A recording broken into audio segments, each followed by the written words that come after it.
하나님의 은혜와 평강이 함께 하시기를 축복합니다. 오늘 함께 보실 하나님의 말씀은 요나서 4장 5절에서 11절 말씀입니다.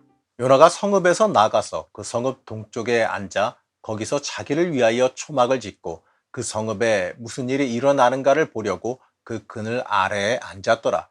하나님 여호와께서 박넝쿨을 예비하사 요나를 가리게 하셨으니 이는 그의 머리를 위하여 그늘이 지게 하여 그의 괴로움을 면하게 하려 하심이었더라.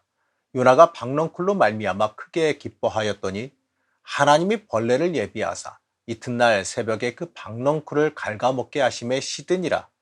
해가 뜰 때에 하나님이 뜨거운 동풍을 예비하셨고 해는 요나의 머리에 쪼임에 요나가 혼미하여 스스로 죽기를 구하여 이르되 사는 것보다 죽는 것이 내게 나으니이다 하니라. 하나님이 요나에게 이르시되 내가 이 박넝쿨로 말미암아 성내는 것이 어찌 옳으냐 하시니 그가 대답하되 내가 성내어 죽기까지 할지라도 옳으니이다 하니라. 여호와께서 이르시되 내가 수고도 아니하였고 재배도 아니하였고 하룻밤에 났다가 하룻밤에 말라버린 이 박넝쿨을 아꼈거든.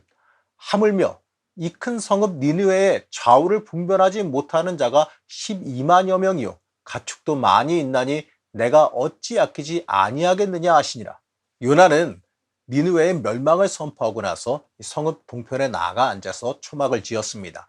아마도 그 자리가 니느웨 성읍이 아마 잘 보이는 곳이라고 추정이 되어지죠. 그곳에 초막을 짓고 그 성읍에 무슨 일이 있는지 지켜보고 있었습니다. 그들의 완악함으로 인하여서 회개하지 아니하고 멸망하기를 바라는 그 마음으로 니느웨를 바라보고 있었습니다. 한마디로요, 니느웨가 잘못되기만을 바라면서 기다리고 있는 겁니다. 이러한 이 요나 선자의 모습은요, 하나님의 마음과 반대되는 일입니다. 하나님은 만물의 창조주가 되시고 모든 생명의 주인 되십니다. 그러니 하나님은 니느웨의 사람들도 사랑하셔서 그들이 멸망하지 않고 구원받기를 원하셨습니다. 하지만 이 요나 선지자는요, 자신의 원수의 멸망만을 바라보고 있었습니다. 우리가 하나님이라면 요나가 어떻게 보일까요? 아마도 좀 얄밉게 보이지 않을까요? 그런데 여기서 재밌는 것은요, 이러한 얄미운 요나도 하나님은 아끼셨습니다. 니느웨가 망하기를 바라면서 초막을 짓고 기다리는 요나에게 박넝쿨을 예비하여 주셔서 그에게 그늘을 만들어 주셨습니다. 아무래도요, 이 중동 지역 햇빛이 뜨겁고 또 더운 곳이라서 그늘은 굉장히 중요할 겁니다. 안 그러면 거기에 앉아서 버틸 수가 없을 겁니다. 하나님은요, 이 얄미운 짓을 하는 그 요나도 아끼셔서 그에게 박넝쿨을 허락해 주셨습니다. 그러자 요나는요, 거기에 너무나도 기뻐했습니다. 6절 말씀입니다. 하나님 여호와께서 박넝쿨을 예비하사 요나를 가리게 하셨으니 이는 그의 머리를 위하여 그늘이 지게 하며 그의 괴로움을 면하게 하려 하심이었더라. 요나가 박넝쿨로 말미암아 크게 기뻐하였더니, 요나는 하나님을 향해서 불평과 성질을 내더니 또 자신을 위한 편의를 조금 제공해 주시니까 거기에는 또 크게 기뻐하고 있습니다. 이 모습을 보면서요, 우리는 우리의 악함, 우리의 변덕도 한번 되돌아보고 회개해야 됩니다. 요나는 니느웨의 많은 사람들이 회개하지 않고 멸망할 것을 바라고 있었습니다. 어찌 보면요, 아주 잔인한 바람을 가지고 있는 거 아니겠습니까? 남은 잘못되기를 원하면서 자기의 이 사소한 필요는 아주 많이 채워지기를 원하는 모습이 여기에 있습니다. 우리도요, 이 요나와 같은 모습으로 신앙생활하고 있지 않은지 우리 한번 스스로 점검하고 되돌아볼 수가 있어야 됩니다. 자신의 필요는 중요하게 여기면서 하나님의 뜻과 목적은 전혀 따르려고 하지 않는지 우리 스스로도 한번 돌아봐야 됩니다. 그리고 우리는 이 요나가 서운해한 이유도 함께 볼 수 있어야 됩니다. 요나가 서운해한 이유는요, 하나님이 이 자기의 뜻대로 행하시지 않았기 때문에 그래요. 잊지 마시기 바랍니다. 하나님은 하나님이 원하시는 방향으로 움직이십니다. 그리고 하나님이 움직이시는 방향이 옳은 방향입니다. 내가 원하는 방향이 아니라 하나님이 원하시고 하나님이 움직이시는 방향에 나를 갖다 맞춰야 됩니다. 그게 올바른 신앙인의 모습이라는 겁니다. 그리고 그 길이요, 우리가 따라가야 하는 길이라는 겁니다. 하나님은 요나에게 깨닫게 하시기 위해서 그가 소중히 여기는 박넝쿨을 걷어가셨습니다. 그러자 요나는요, 또다시 불평을 늘어놓습니다. 해가 뜰 때에 하나님이 뜨거운 동풍을 예비하셨고 해는 요나의 머리에 쪼임에 요나가 혼미하여 스스로 죽기를 구하여 이르되 사는 것보다 죽는 것이 내게 나으니이다 하니라. 보면 볼수록 요나의 반응은 참 한결같습니다. 하나님께서 이 지금까지 내가 그 자리에서 버틸 수 있게 돌보셨다는 것을 알려주시기 위해서 박넝쿨을 치우신 겁니다. 그리고 이 중동의 뜨거운 열기와 햇빛을 그대로 맞게 하셨습니다. 그러자 요나는요, 괴로워 하나님께 죽을 정도로 힘들다라고 불평합니다.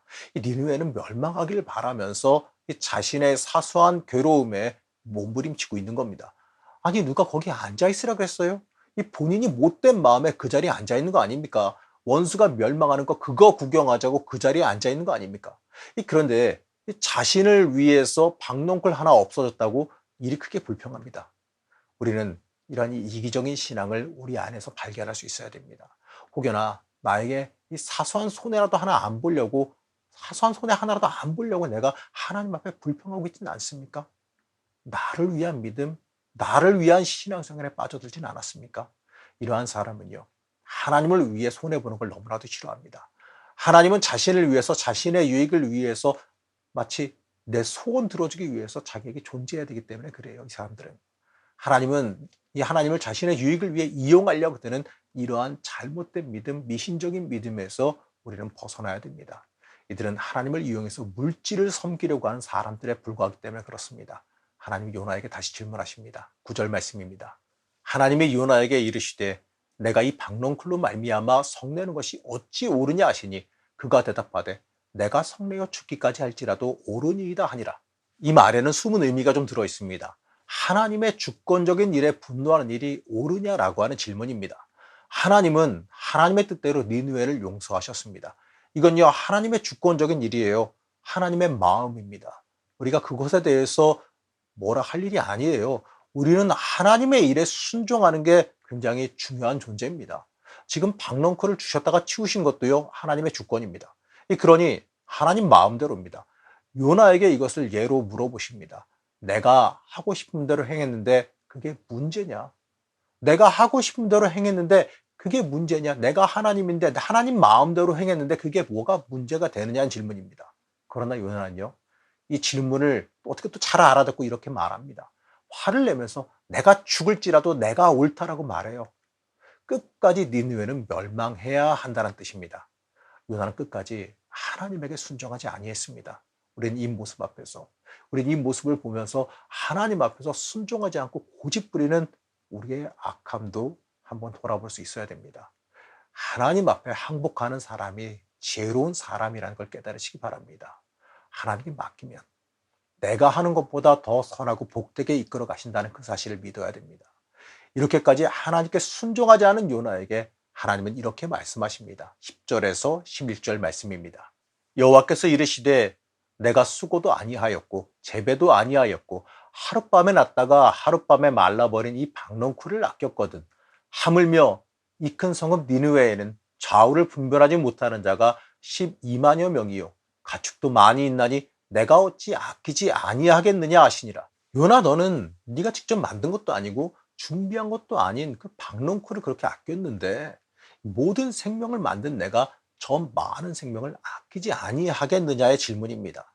요나서는요, 이 질문에 대한 요나의 대답은 기록하지 않고 있습니다. 요나가 그 질문에 대답할 할 말을 잃었다라고 한 주석도 물론 있습니다. 그리고 요나의 대답을 들을 필요도 없기 때문에 기록하지 않았다라고 하는 주석도 있습니다. 저는 여기에 대해서요, 이 하나님께서 우리에게 하고 싶으신 말씀을 강하게 주시기 위해서 그냥 이렇게 끝냈다라고 생각합니다. 하나님은요, 모든 생명의 주인이십니다. 하나님은 누구 하나만 따로 특별하게 사랑하지 않으세요. 모든 생명을 다 같이 사랑하십니다. 우리는 박넝쿨과 같이 하루에 말랐다 사라지는 그 물질 같은 것들에 사로잡혀서 하나님의 뜻을 전혀 바라보지 못하고 불평불만만 하고 있지는 않았는지 돌이켜봐야 됩니다. 하나님의 뜻은요, 모든 생명을 구원하시는 데 있습니다. 우리를 부르신 목적도 여기에 있는 겁니다.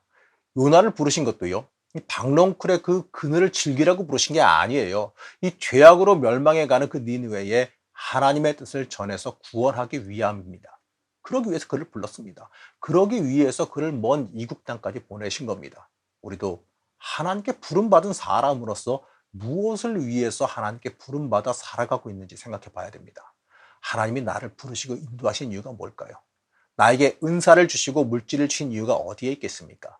사랑하는 성도 여러분, 요나서는 우리에게 많은 것을 말해줍니다. 우리의 신앙이 무엇인지, 우리가 무엇을 따라 살아가야 하는지를 돌아보게 만들어줍니다.